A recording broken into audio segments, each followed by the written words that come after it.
நண்பர்களே, உங்கள் வாழ்க்கையில் இதுவரை நீங்கள் ஒரே ஒரு கேள்வியை கேட்டிருக்கிறீர்களா? நான் இவ்வளவு கஷ்டப்படுகிறேன், ஆனா எனக்கு எந்த வெற்றியும் ஏன் வரல? வேலை செய்கிறீர்கள், உழைக்கிறீர்கள், தூக்கமில்லாமல் முயற்சி செய்கிறீர்கள், ஆனா முடிவு சின்ன முன்னேற்றமும் இல்லாத மாதிரி தோன்றுகிறது. அப்படியென்றால் நீங்கள் உண்மையிலேயே தோற்றுவிட்டீர்களா? இல்லை. இதை புரிந்து கொள்ள ஒரு அரசரின் கதையை பார்ப்போம். ஒரு பெரிய நாட்டில் ஒரு அரசர் இருந்தார். அவர் ஒரு நாள் தனது அரண்மனை தோட்டக்காரரை அழைத்து ஒரு கட்டளை கொடுத்தார். நான் நினைத்ததை விட பெரிய அழகான மரங்களை என் அரண்மனை முன்பு வளர்க்க வேண்டும். மற்ற நாடுகள் பார்த்து பொறாமைப்பட வேண்டும். தோட்டக்காரன் அந்த கட்டளையை ஏற்றுக்கொண்டு வேலை ஆரம்பித்தான். விதைகள் விதைத்தான், தண்ணீர் ஊற்றினான், தினமும் பராமரித்தான். ஆனால் வாரம் கடந்தது, மாதம் கடந்தது, ஒரு செடி கூட முளைக்கவில்லை.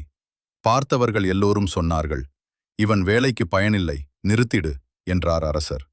ஆனா தோட்டக்காரன் நிறுத்தவே இல்லை. அவன் தினமும் அதே நம்பிக்கையோடு வேலை செய்தான். இப்படி 5 வருடங்கள் கடந்தன. எதுவும் தெரியவில்லை.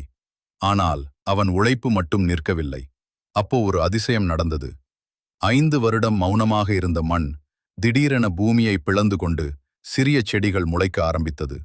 அடுத்த சில வாரங்களில் அதே இடத்தில் அந்த சிறிய செடிகள் 100 அடி உயரம் வரை வளர்ந்து பிரம்மாண்ட மூங்கில் மரங்களாக மாறின. அதை பார்த்த அரசர் அதிர்ச்சி அடைந்தார். இவ்வளவு நாள் எதுவும் இல்லாமல் இப்போ எப்படி இவ்வளவு வேகமாக வளர்ந்தது என்று கேட்டார். அதற்கு தோட்டக்காரன் சொன்னான், அரசே, இந்த மூங்கில் மரம் 5 வருடங்கள் வளரவில்லை என்று அர்த்தமில்லை.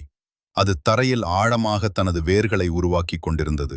அதனால்தான் இப்போது இவ்வளவு வேகமாக வளர்ந்து கம்பீரமாக நிற்க முடிந்தது. நண்பர்களே, உங்கள் வாழ்க்கையும் இப்படித்தான். இப்போ நீங்கள் பார்க்கும் தோல்வி, இப்போ நீங்கள் உணரும் தாமதம், அது உண்மையான தோல்வி இல்லை. அது உங்கள் வாழ்க்கை ஆழமாக வேர்களை உருவாக்கும் நேரம். ஒரு நாள் நீங்கள் கூட நினைக்காத அளவுக்கு உயர்ந்து நிற்பீர்கள். அந்த நாள் வரும் வரைக்கும் நிறுத்தாதீர்கள். நம்பிக்கையை விட்டுவிடாதீர்கள். நன்றி, வணக்கம்.